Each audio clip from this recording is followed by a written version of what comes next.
வாங்க சோமா செய்ய போலாம். 1 கப் மைதா எடுத்துக்கோங்க, ஸ்பூன் நெய், 1 ஸ்பூன் சமையல் எண்ணெய், உப்பு போட்டு நல்லா பிசைஞ்சிக்கோங்க.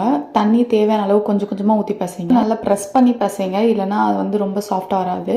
லாஸ்ட்டாக வந்து ஆயில் போட்டு 2 hours வெயிட் பண்ணுங்க. பூர்ணத்துக்கு தேவையானதை ரெடி பண்ணிக்கலாம். சுகர் தேவையான அளவு, அப்புறம் பாதி கப் போட்டு கடலத்தையும் அரைக்கணும். பேனில் நெய் ஊற்றிட்டு தேங்காய் துரி வச்சுருக்கோம்ல அதை போட்டு நல்லா கொஞ்சம் ப்ரௌனிஷ் ஆகிற வரைக்கும் ஃப்ரை பண்ணிகிட்டே இருங்க. அப்புறம் நம்ம பவுட்ரு ஆட் பண்ணிக்கலாம். நம்ம அரைச்சி வச்சிருக்க பவுட்ரை 2 hours அப்புறம் எடுத்துகிட்டு நம்ம குட்டி குட்டி பால்ஸாக போட்டு தேய்க்கணும். சப்பாத்தி மாவு மாதிரி தேய்ச்சிட்டு நமக்கு எப்படி ஷேப்பு பெருசாக வேணும்னா கொஞ்சம் பெருசாக திரட்டிக்கோங்க, இல்லைனா சின்னதாக திரட்டிட்டு இப்போ நான் பண்ணியிருக்க மாதிரி இந்த மாதிரி ப்ரொசீஜர் ஃபாலோ பண்ணிக்கோங்க. ஃபோல்ட் பண்ணி ஸ்டஃபிங் உள்ள வச்சுட்டு இதுக்கப்புறம் அவள் தான் நம்ம ஒன்றா ரெடி பண்ணி வச்சுருக்காத கடாய் சூடானோன்னா ஒன்றா போட்டு எடுத்து ஃப்ரை பண்ணி நம்ம சோமாஸ் ரெடி ஆயிடும். சூப்பராக கடையில் செஞ்ச மாதிரி இருக்கா? நீங்களும் உங்கள் வீட்டில் ட்ரை பண்ணி டேஸ்ட் பண்ணலாமா?